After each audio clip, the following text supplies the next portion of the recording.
Coming up, who works harder than any individual racer at an EFRA European Championship? Well, the race organiser, technical inspectors, referees, timekeeping, catering, everybody. But today we're going to meet some team managers. I'm very proud to do it. How does somebody become a team manager? You get told you're doing it. Drivers are very excited. I already had to do some complaint work. It's a lot of work to do that not all the time make me happy. Yes, it's qualifying day at the EFRA 1/8 track European Championships.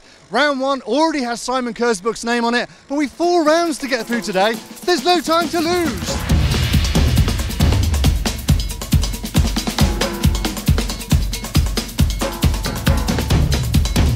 This time lapse isn't working because it's basically because the clouds aren't moving. I'm going to write to my local meteorologist.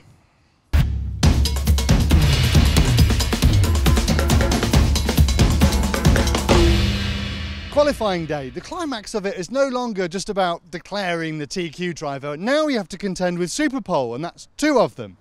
So it's been a long day. We started with round 2. Can you remember that far back? That's when it was quite cool. I wasn't a festering mess of sweat, wasn't it? I beg to differ. Well, fair enough. Yes, round 2, exciting start because I've written down a note here, and it, believe me or not, it was Carmen Riola who's the surprise TQ, putting himself level with Simon Kurtzberg at that point. Was that a fluke, do you think, or...? A lot of the cars in the cooler conditions were working a lot better. It was the fastest round of the day. The track was already warm, even though it was the coolest part of the day. And of course, you had much more power from the thicker air in the morning.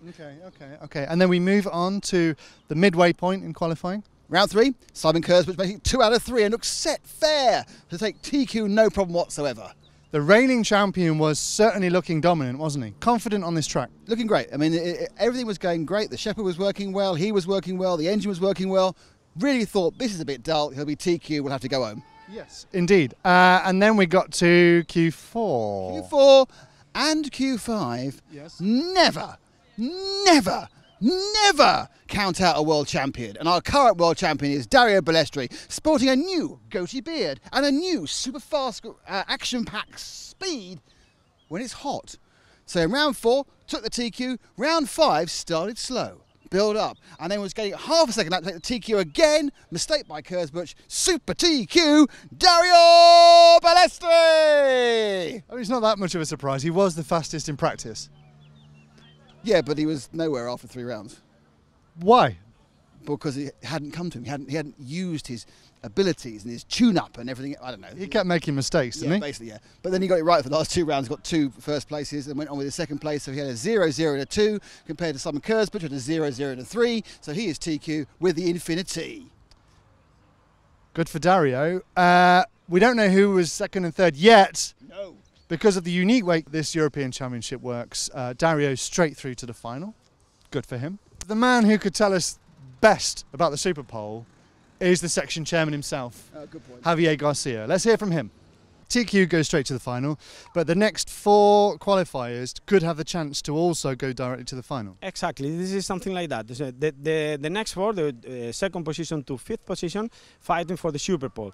The SuperPole means that all drivers race together 5 minutes to warm up the cars and set up the cars and everything, and then start 1 by 1 for 6 consecutive laps. The best laps will go straight to the final. Right, before we get into SuperPole, it's worth saying we stand here every day talking about the racers, but if an event like this was left purely up to the racers to organise, it would be total chaos and ego everywhere.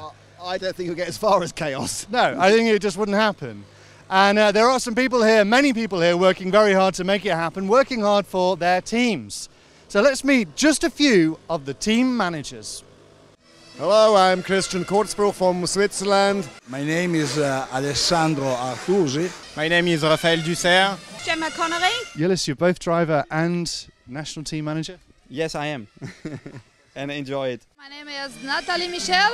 I'm old team manager from France, and I help Raphael Dussel because we have more driver in this EC. I have to look for the rules, I have to look what the race management says. We have the link between the EFRA organization and the drivers. Italy, as you know, have the best quality drivers and often even fight by themselves. It's not a matter of nation, but it's a matter of supremacy. Sometimes it gets tough because I'm also the mechanic from Simon, and there can be a conflict between another Swiss driver, and then it happens that we had some conflicts, yes. Sometimes, hey, that one cut the track, or maybe, oh, that one use illegal engine. Oh, what I can do? And so I have to manage this kind of things. Sometimes what you need as a driver might be different to what your country team needs. Is that difficult? Yeah, it's difficult because I of course also my own ideas, but I first ask all my drivers, well, because I call them my drivers now, what they have. They have some comments or some complaints, and then I also think about myself, what I think, what is good, but not only for myself, but also for the whole. For the whole group. We have every morning a meeting about 1 hour before the first race starts, so everybody is informed, everybody can tell his drivers. Yes, it's every morning, but it's you know, it's early morning. I'm an early morning guy anyway, so it's fine. A 8:15 in the morning meeting is not my cup of tea. When the team do well, does that give you some sense of pride that you kind of play your part? Yeah, of course it does. You know, there's a small amount of UK drivers, so if we could get some more, that'd be great. But the ones we've got, yeah, they're doing well. Is it a tough job, or do you enjoy it? Oh, I more enjoy it than it's a tough job.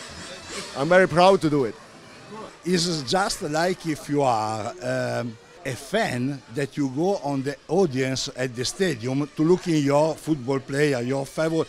If like you go to be the team manager of Cristiano Ronaldo and Lionel Messi, it's something like that.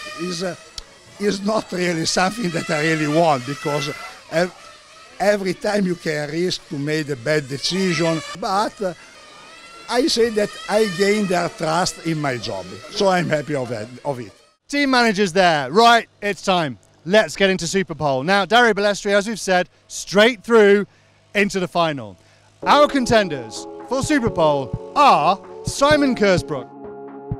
Here it's something else. You hear your clutch, your second gear shifting maybe too early, too late.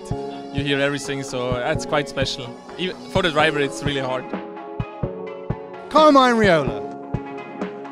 Try to make a good chicane, and or I broke the car, or maybe I make good lap.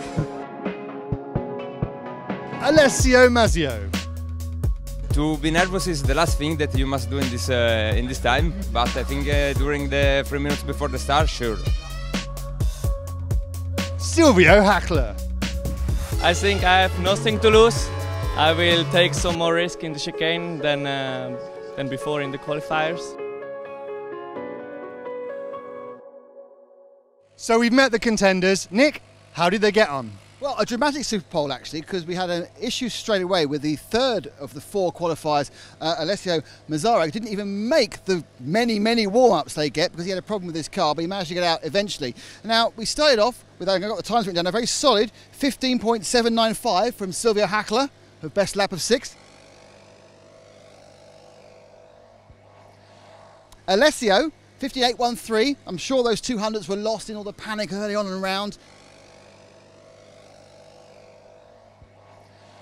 Carmine Riola, I've tripped over that name 4 times now, 15.712, no problems whatsoever. Then it came to Simon Kurtzberg, who got 6 laps, and off he goes, brum, brum, brum, brum, brum, bang, lay down, first lap, 17.593, gone, bang, off we all go home, and that was it.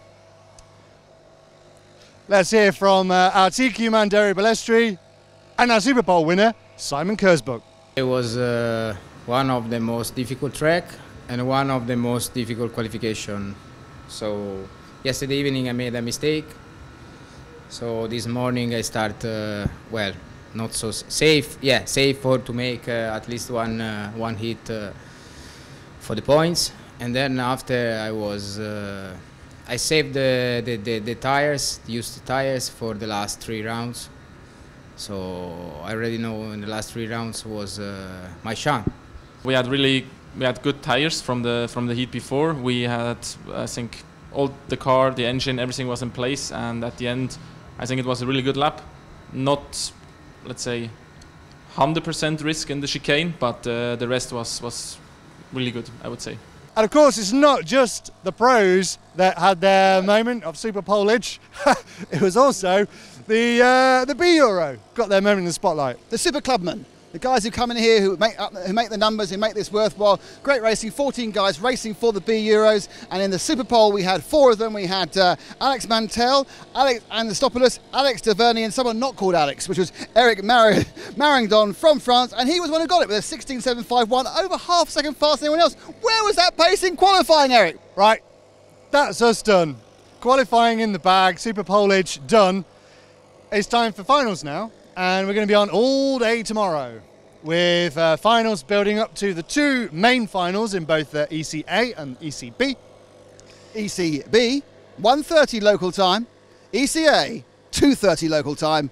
Matt, it's not all over. It's time for a beer at McDonald's. Let's do it. We'll see you tomorrow on AussieRacing.tv and EFRA.ws.